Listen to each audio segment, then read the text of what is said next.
Palathayi POCSO case വിധിയിൽ മുൻ മന്ത്രി കെ ശൈലജയ്ക്ക് കോടതിയുടെ വിമർശനം. ഇരയെ കൗൺസിലിംഗ് ചെയ്തവർക്കെതിരായ പരാതിയിൽ മന്ത്രി എന്ന നിലയിൽ നടപടിയെടുത്തില്ലെന്ന് വിധിന്യായത്തിൽ പറഞ്ഞു.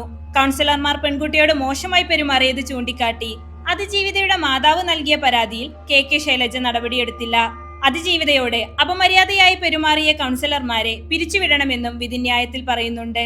കൗൺസിലിംഗിന്റെ പേരിൽ കൗൺസിലർമാർ കുട്ടിയെ മാനസികമായി പീഡിപ്പിച്ചുവെന്നും അവർ ജോലിയിൽ തുടരാൻ അർഹരല്ലെന്നും കോടതി പറഞ്ഞു. പാലത്തായി പോക്സോ കേസിൽ കഴിഞ്ഞ ശനിയാഴ്ചയാണ് തലശ്ശേരി ജില്ലാ പോക്സോ കോടതി പ്രതി കെ പത്മരാജന് മരണം വരെ ജീവപര്യന്തം ശിക്ഷ വിധിച്ചത്. ഈ വിധിന്യായത്തിലാണ് മുൻ ശിശുക്ഷേമ വകുപ്പ് മന്ത്രിയായിരുന്ന കെ ശൈലജയെ കുറിച്ചുള്ള പരാമർശമുള്ളത്. 2020 മാർച്ചിൽ രജിസ്റ്റർ ചെയ്ത കേസിൽ ആദ്യത്തെ 2 മാസം കൗൺസിലർമാരുടെ ഭാഗത്തു നിന്ന് വളരെ മോശമായ അനുഭവമാണ് കുട്ടിക്കുണ്ടായത്. ഈ സാഹചര്യത്തിലാണ് അന്നത്തെ വനിതാ ശിശുക്ഷേമ വകുപ്പ് മന്ത്രിയായ കെ ശൈലജയ്ക്ക് മാതാവ് പരാതി നൽകുന്നത്.